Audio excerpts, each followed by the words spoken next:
There's a story going around today about YouTube, right? And if you have a YouTube channel and you sell advertising, then the taxation department are basically saying, we're going to get you because you're making money. But it also means wider complications here. When there's something that you do that's simply a hobby, or you're selling your own personal possessions, but you keep finding stuff and selling it on Gumtree, when does the tax man start to go, you know what, you're earning an income here, we're going to get you? So when does it go?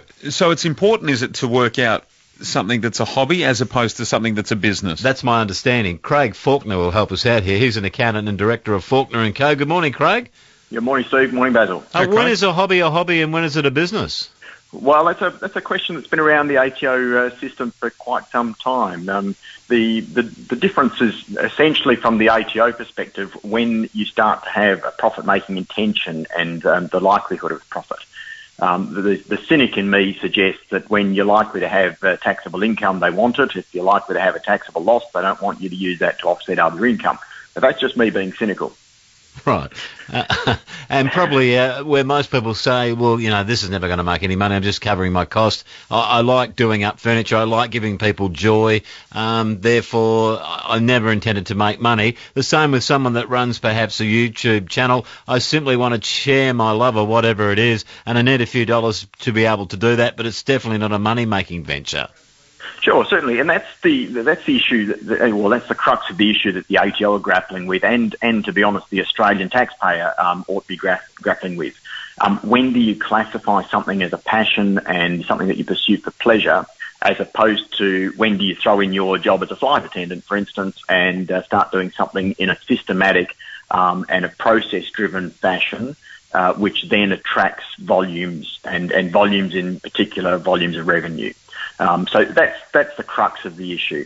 If you do something that you pursue for pleasure, it's quite obvious that's a pleasurable activity. It's not designed on scale, or it's not systemised, or it's not business-like. And I know that's a difficult concept to necessarily get your head around.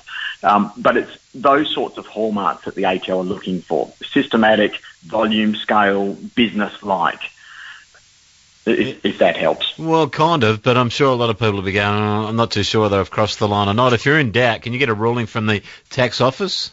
Certainly, there are ways to apply for private rulings. I would suggest, though, at first instance, there's a wealth of literature on the Australian Taxation Office website, and certainly most of my colleagues in the accounting profession will be reasonably well versed to make an assessment where there's a little bit of professional experience involved in making that assessment.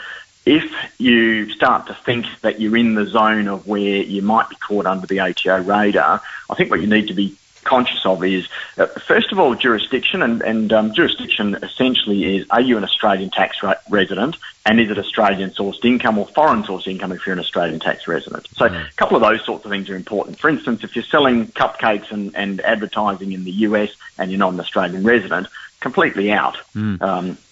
So those sorts of things are the first stage. Craig, just before you go, mate, sorry to wind you up, the tax-free threshold, how much are you allowed to earn in normal earning capacity before you have to pay tax? What is it at the moment? Well, it's a total of $18,000 that you can earn tax-free from all sources of Australian income, or all sources of income if you're an Australian resident. Okay. $18,000. All right. Sometimes the tax department just rattle the cage, don't they? And a few people put their hand up and go, okay, I am running a business here and I need to declare it. And that's really what they're saying, aren't they? They're giving you a warning? Absolutely. I mean, it comes back to our self-assessment system, and by that it's the onus on the taxpayer to self-assess their income and declare it. There are some wider ramifications here, and I think the ATO are showing that they're onto the online sources of income.